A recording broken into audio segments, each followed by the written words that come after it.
All right, so I know y'all have heard of the Olympics, have 34 years Summer Olympics, and I know a lot of people enjoy to watch the Olympics, right?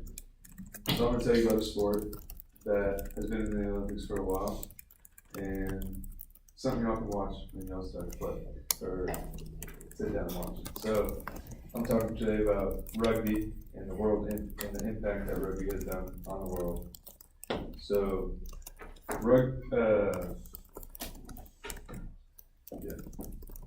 know a lot about this topic just from personal research over the last couple of days, and I've played rugby for 4.5 years now. I played, and I had opportunities to play overseas and semi-professionally, but I came to football. And so I'll start with some world records. So rugby, there's 141 countries that have a national rugby team, and there are 3 tiers to their national rugby teams. There's tier 1, and that includes countries like Ireland, New Zealand, Great Britain, the US, and several other countries. And then there's tier 2, tier 3, which are just kind of lower end, I guess.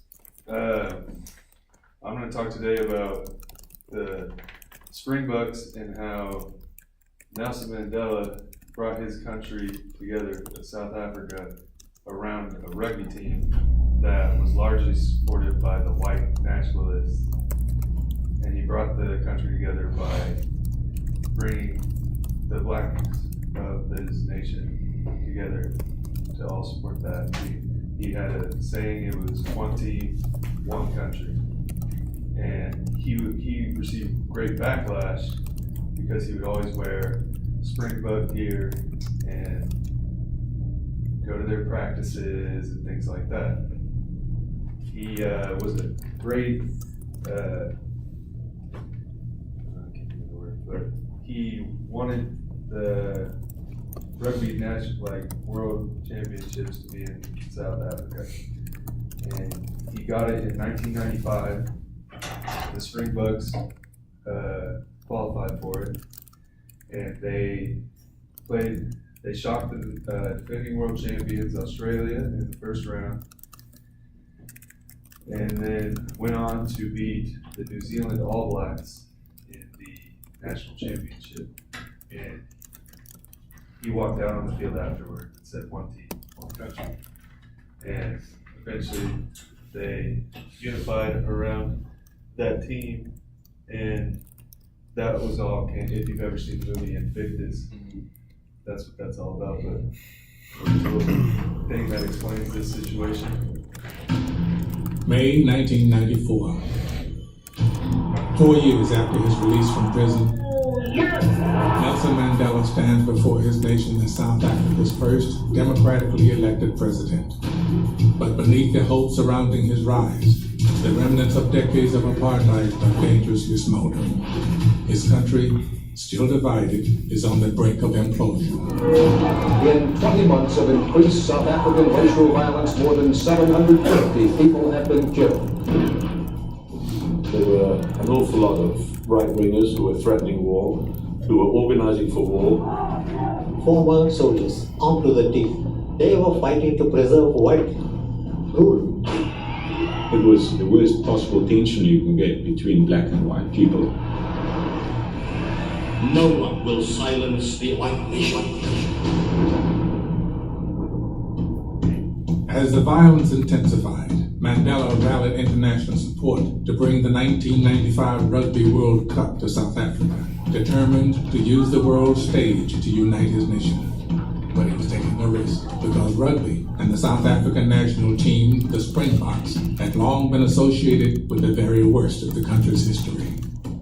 In South Africa, rugby was the white man's game. I hated rugby, I hated those ones who were playing rugby, and I hated the Springboks even more. Rugby is a sport of brute force, and as such, rugby in many ways symbolized apartheid oppression with which black people were being kept down. But now, So They won the 1995 national championship and unified the country. He went on to be known as one of the greatest world leaders of all time.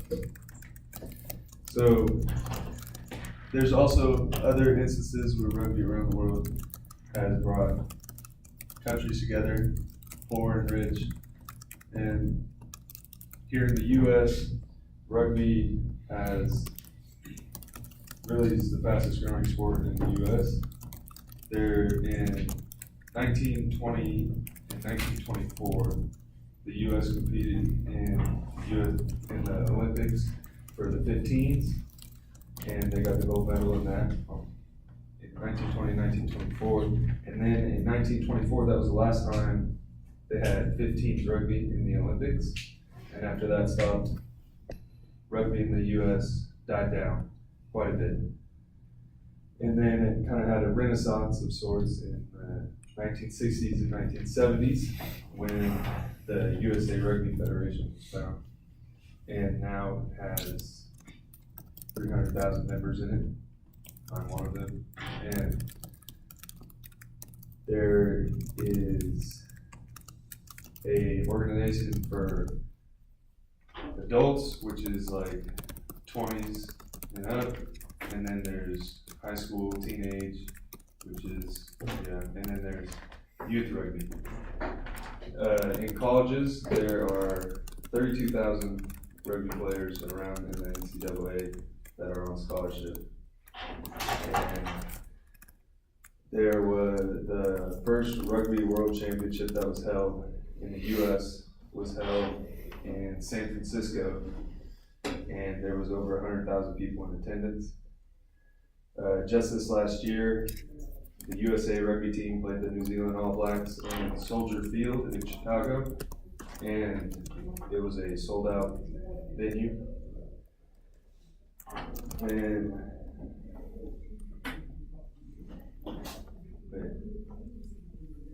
And speaking of Olympic sports, I'll explain why and how long rugby's been in the Olympics. So it started rugby was invented, started in about 1886 in Scotland. Yeah, Scotland. And then it became an Olympic sport in 1910 or something. 1910, I want to say, somewhere around there.